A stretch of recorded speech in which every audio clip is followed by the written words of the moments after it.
Chantilly. I've got my half a vanilla bean in the bowl, heavy cream, a little more than a cup, however much you want to make.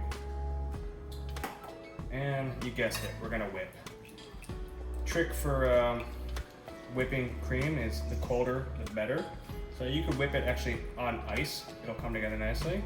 But look, you can see it's already starting to come together nicely. Once you get to what's called soft peak state, where it starts to hold on a whisk, we'll add our sugar. Confectionery sugar, because it's lighter, and it'll give us a lighter whipped cream.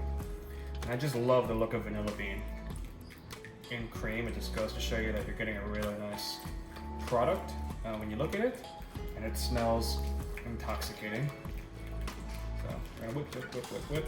It's better when you're whipping anything to tilt the bowl and go like this, because you want to whip air into it. If you just stir it flat, it's not going to whip. It's going to take forever. You can do it like this, or you could throw it in that KitchenAid we just used as well.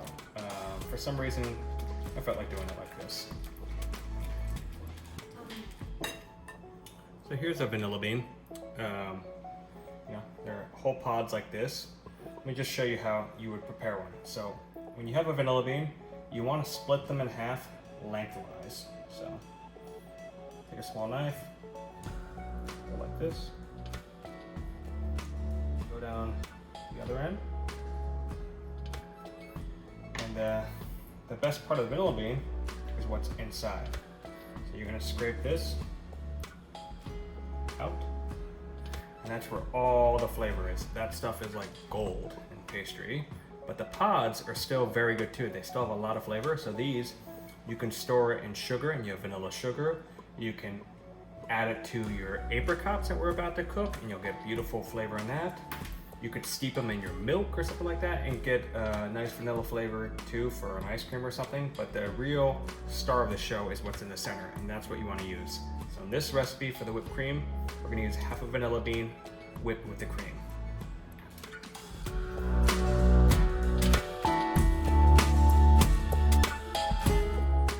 Once it's looking like that, kind of that, soft peak, almost soft peak stage, add your sugar, confectionery sugar, and just bring it together. Don't over whip it, it will break. You'll end up with basically like butter. So put it in the fridge when it looks like that, because when we're ready to serve it, we'll give it another whip real quick and it'll come back to that kind of full peak stage. But if you whip it all the way now, when you go to whip it again, it'll be over whipped.